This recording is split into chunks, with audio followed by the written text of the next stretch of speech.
Chapter 19, Redeeming the Time. Dear Brother J., I have arisen at 12 o'clock to write to you, because my mind is burdened. I am troubled on your account, for I know that we are near the close of earth's history, and your life record is not such a one as you will be pleased to meet in the great day when every man will receive as his works have been. You may feel that others have done wrong, and I know as well as you do that a Christ-like spirit has not been manifested in the church. But will this avail you in the judgment? Will 2 wrongs make 1 right? Though 1, 2, or 3 in the church have done wrong, this will not blot out or excuse your sin. Whatever course others may take, your work is to set your own heart in order. God has claims upon you which no circumstances should lead you to forget or neglect, for every soul is precious in His sight. My heart is drawn out after those who have stumbled on the dark mountains of unbelief, and I want to help them. There is good material in the church in blank, but the members have not been transformed by the Spirit of God and brought into a position where they can let their light shine to the world. Some, with the best of motives and possessing capabilities for great usefulness, utterly fail in times of trial in the church, for want of the love and mercy that dwelt so richly in the heart of Christ. They see one in error, and instead of helping him, they hold themselves aloof. They are inclined to make unpleasant allusions and to touch sensitive spots when they might avoid them. Self comes up and bears sway, and they give pain and stir up wrong feelings. However pure their intentions, their efforts to do good nearly always result in failure, if not actual harm, because the tenderness and compassion of Christ are wanting. They would make very good surgeons, but they are poor nurses. They have not the tact that is born of love.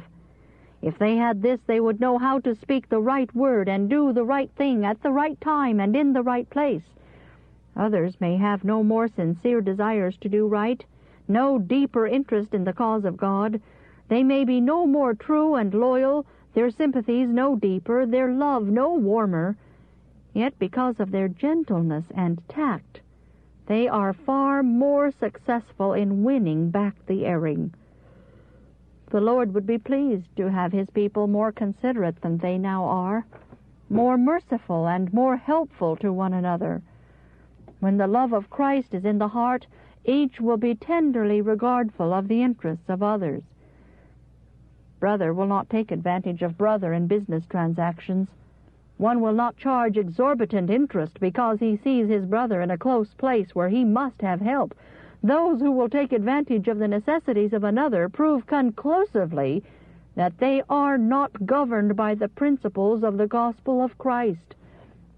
Their course is recorded in the books of heaven as fraud and dishonesty. And wherever these principles rule, the blessing of the Lord will not come into the heart.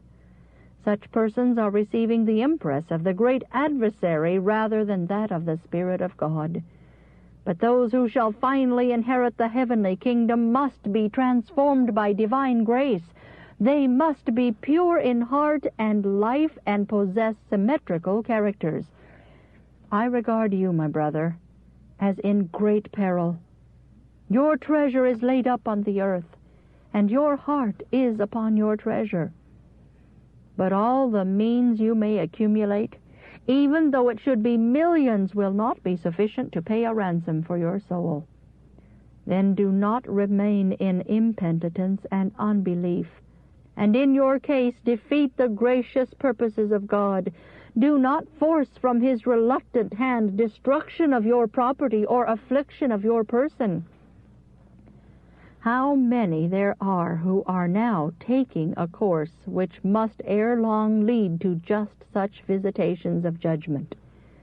They live on day by day, week by week, year by year for their own selfish interest. Their influence and means, accumulated through God-given skill and tact, are used upon themselves and their families without thought of their gracious benefactor. Nothing is allowed to flow back to the giver. Indeed, they come to regard life and its entrusted talents as their own. And if they render back to God that portion which He justly claims, they think that they have placed their Creator under obligation to them. At last His patience with these unfaithful stewards is exhausted, and He brings all their selfish, worldly schemes to an abrupt termination, showing them that as they have gathered for their own glory, He can scatter, and they are helpless to resist His power. Brother J., I address you today as a prisoner of hope.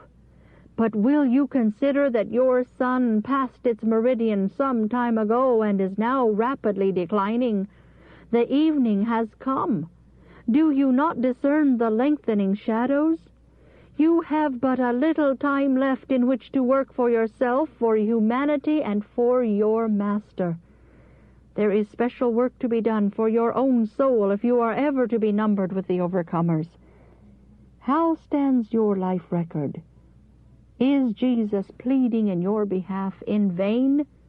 Shall He be disappointed in you? Some of your companions who stood side by side with you have already been summoned away. Eternity will reveal whether they were bankrupt in faith and failed to secure eternal life, or whether they were rich toward God and heirs of the far more exceeding and eternal weight of glory. Will you not consider that long forbearance of God toward you calls for repentance and humiliation of soul before Him? There are other weighty considerations aside from your own personal salvation which demand your attention. Late as it is now, with your sun about to sink behind the western hills, you have still a great work to do for your children, who have allowed the love of the world to separate them from God.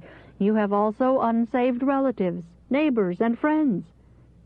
Had your example been consistent with the light given you, had you been as diligent to save these precious souls as you have been to gather earthly treasure, had you used your means and influence, your wisdom and tact, in an effort to gather these straying ones into the fold of Christ, had this been your life work, you would have secured a harvest of souls and would have ensured a rich reward in the day of God.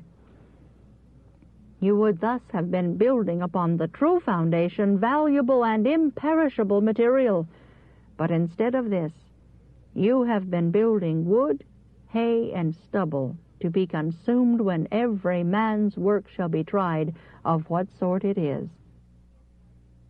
Your life has been a failure. You have been a stumbling block to sinners. They have said of you, "If the religion which this man professes is indeed genuine, why is he so eager after this world? Why does he not in his own conduct show the Spirit of Christ?" Hasten, my brother, before it is forever too late, to remove this stumbling block from the way of sinners. Can you look with pleasure upon your life or upon the influence you have exerted? Will you now consider your ways? Will you now make efforts to come into right relations with God? I do not believe your heart is unimpressible, and I know that the loving kindness and tender mercy of God are marvelous. You have a little time of probation.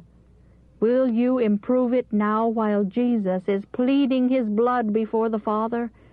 He has graciously spared your life, but it has been like the barren fig tree upon which year after year there appeared no fruit, nothing but leaves. How long will you continue to disappoint the Master?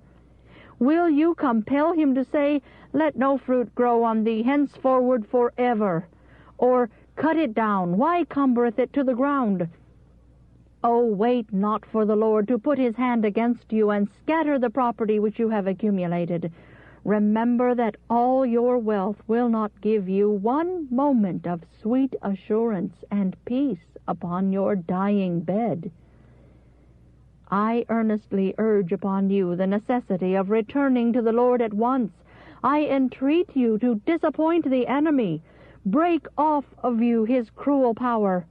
Seek during the remainder of your life to make an entirely different record in heaven, one of which you will not be ashamed when the books shall be opened and the judge shall pronounce sentence upon those who have neglected this great salvation. Paul exhorts his Ephesian brethren to redeem the time because the days are evil. This exhortation is very applicable to you. In one sense, it is impossible to redeem the time, for once gone, it is gone forever. But you are called upon to reform, to be zealous of good works in the same degree that you have been negligent of duty. Turn square about. Double your diligence to make your calling and election sure. Keep God's commandments and live, and His law as the apple of your eye. Tax every moment to the utmost in laboring for your own eternal interest and for the salvation of souls around you. By so doing, you may save both yourself and those who are more or less controlled by your example. These are motives which should be duly considered. Wake up! Wake up! You have a work to do, and your sun is fast hastening to its setting. Your powers are becoming enfeebled. But all there is of you, every particle of your ability, belongs to God, and should be used earnestly and disinterestedly in His service. Work while the sun still lingers in the heavens, for the night cometh when no man can work. Come, my brother, come just as you are, sinful, polluted. Lay your burden of guilt on Jesus, and by faith claim His merits. Come now while mercy lingers. Come with confession, come with contrition of heart, and God will abundantly pardon. Do not dare to slight another opportunity. Listen to the voice of mercy that now pleads with you to arise from the dead, that Christ may give you light. Every moment now seems to connect itself directly with the destinies of the unseen world. Then let not your pride and unbelief lead you to still further reject offered mercy. If you do, you will be left to lament at the last. The harvest is past, the summer is ended, and we are not saved. Wait in deep humiliation before God. From this hour resolve to be the Lord's, doing your whole duty, trusting implicitly in the great atonement. Do this, and you will have nothing to fear. The remainder of your life journey will be tranquil and happy, and you will secure to yourself that life which shall continue as long as God shall live. I have written this because I felt urged to do so by the Spirit of God, and because I have a deep interest for you. Do not for one moment let your feelings rise against me, for I have been influenced by love for your soul. We have enjoyed many precious seasons in worshiping God, when our hearts were made joyful by His sweet blessing. Are these seasons forever past? We may never meet again in this life, but shall we not meet when the ransomed are gathered around the great white throne? Chapter 20. The Manufacture of Wine and Cider. Dear brethren and sisters of the church at blank, I have been shown that as a church you are not growing in grace and in the knowledge of the truth. There is not that consecration to God, that devotion to His service, and that disinterested labor for the upbuilding of His cause which would make you a prosperous and healthy church. You are not subject one to another. There are too many among you who have their own ideas to maintain and their own selfish plans to carry out, and some who occupy prominent places in the church are of this number. Brother K. has not an eye single to the glory of God. He does not view things from a right standpoint. He is giving heed to suggestions of Satan and taking counsel of his own unsanctified judgment, and he grasps at every word that can be framed into a justification of his wrong course. He is self-deceived. He does not see that he is shutting himself away from the Spirit of God. When he entereth upon this path, he did not know its dangers, nor realize where it would lead him. All who are walking in the same way would do well to turn their feet at once into the path of safety. We are living in an age of intemperance, and catering to the appetite of the cider bibber is an offense against God. With others you have engaged in this work because you have not followed the light. Had you stood in the light, you could not have done this. Every one of you who has acted a part in this work will come under the condemnation of God unless you make an entire change in your business. You need to be in earnest. You need to commence the work at once to clear your souls from condemnation. Some of you in blank developed wonderful zeal in denouncing the Red Ribbon Clubs. So far as you were actuated by a desire to condemn the evil in these societies, you were right. But when you acted as though it were a crime to speak at all in their favor or to show them the least goodwill, you carried matters to extremes. You should be consistent in all things.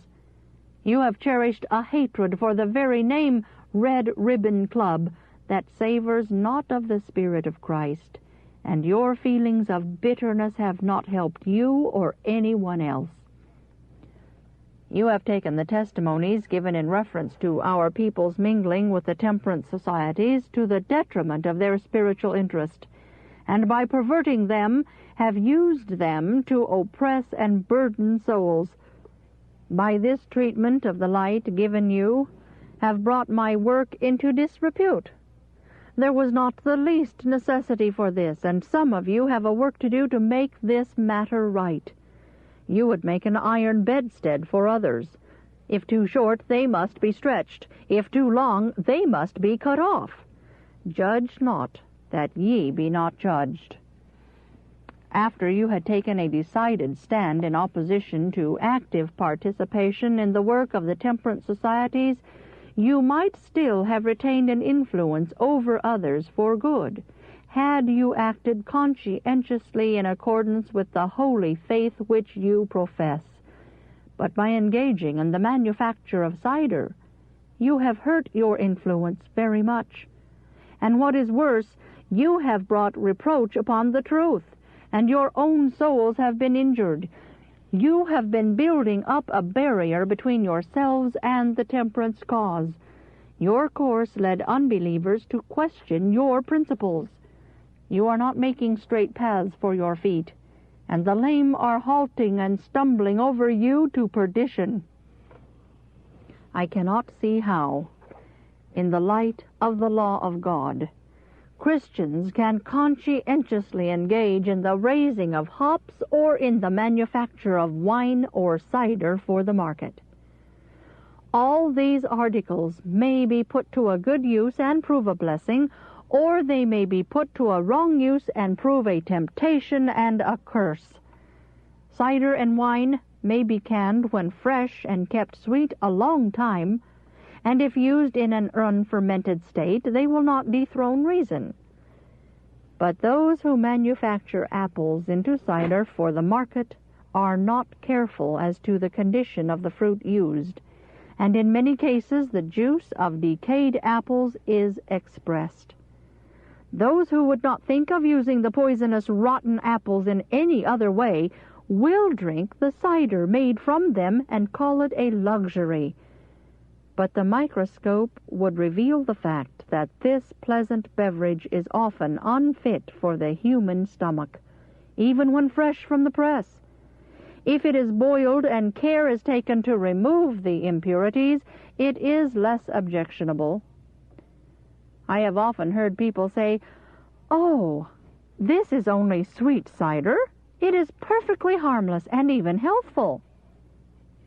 Several quarts, perhaps gallons, are carried home. For a few days it is sweet. Then fermentation begins. The sharp flavor makes it all the more acceptable to many palates, and the lover of sweet wine or cider is loath to admit that his favorite beverage ever becomes hard or sour. Persons may become just as really intoxicated on wine and cider as on stronger drinks, and the worst kind of inebriation is produced by these so-called milder drinks. The passions are more perverse. The transformation of character is greater, more determined and obstinate. A few quarts of cider or wine may awaken a taste for stronger drinks, and in many cases those who have become confirmed drunkards have thus laid the foundation of the drinking habit. For some persons it is by no safe means to have wine or cider in the house. They have inherited an appetite for stimulants, which Satan is continuing soliciting them to indulge. If they yield to his temptations, they do not stop. Appetite clamors for indulgence and is gratified to their ruin. The brain is benumbed and clouded. Reason no longer holds the reins, but they are laid on the neck of lust. Licentiousness, adultery, and vices of almost every type are committed as the result of indulging the appetite for wine and cider. A professor of religion who loves these stimulants and accustoms himself to their use never grows in grace. He becomes gross and sensual. The animal passions control the higher powers of the mind, and virtue is not cherished. Moderate drinking is the school in which men are receiving an education for the drunkard's career. So gradually does Satan lead away from the strongholds of temperance, so insidiously do the harmless wine and cider exert their influence upon the taste, that the highway to drunkenness is entered upon all unsuspectingly. The taste for stimulants is cultivated, the nervous system is disordered. Satan keeps the mind in a fever of unrest, and the poor victim, imagining himself perfectly secure, goes on until every barrier is broken down, every principle sacrificed. The strongest resolutions are undermined, and eternal interests are not strong enough to keep the debased appetite under the control of reason. Some are never really drunk, but are always under the influence of cider or fermented wine. They are feverish, unbalanced in mind, not really delirious, but in fully as bad a condition, for all the noble powers of the mind are perverted. A tendency to disease of various kinds, as dropsy, liver complaint, trembling nerves, and a determination of blood to the head results from the habitual use of sour cider. By its use, many bring upon themselves permanent disease. Some die of consumption or fall under the power of apoplexy from this cause alone. Some suffer from dyspepsia. Every vital function is deadened, and the physicians tell them that they have liver complaint, when if they would break open the cider barrel and never replace it, their abused life forces would recover their vigor. Cider drinking leads to the use of stronger drinks. The stomach loses its natural vigor, and something stronger is needed to arouse it to action. On one occasion, when my husband and myself were traveling, we were obliged to spend several hours waiting for the train. While we were in the depot, a red-faced, bloated farmer came into the restaurant connected with it, and in a loud, rough voice asked, "Have you first-class brandy?" He was answered in the affirmative and ordered half a tumbler. "Have you pepper sauce?" "Yes," was the answer. "Well, put in 2 large spoonfuls." He next ordered 2 spoonfuls of alcohol added, and concluded by calling for a good dose of black pepper. The man who was preparing it asked, "What will you do with such a mixture?" He replied, "I guess that will take hold," and placing the full glass to his lips, drank the whole of this fiery compound. That man had used stimulants until he had deadened the tender coats of the stomach. Many, as they hear this, will laugh at the warning of danger. They will say, "Surely the little wine or cider that I use cannot hurt me." Satan has marked such as his prey. He leads them on step by step, and they perceive it not until the chains of habit and appetite are too strong to be broken. We see the power that appetite for strong drink has over men. We see how many of all professions and of heavy responsibilities, men of exalted station, of eminent talents, of great attainments, of fine feeling, of strong nerves, and of good reasoning powers, sacrifice everything for the indulgence of appetite, until they are reduced to the level of the brutes, and in very many cases their downward course commenced with the use of wine or cider. When intelligent men and women who are professedly Christians plead that there is no harm in making wine or cider for the market, because when unfermented it will not intoxicate, I feel sad at heart. I know there is another side to this subject that they refuse to look upon, for selfishness has closed their eyes to the terrible evils that may result from the use of these stimulants. I do not see how our brethren can abstain from all appearance of evil and engage largely in the business of hop raising, knowing to what use the hops are put.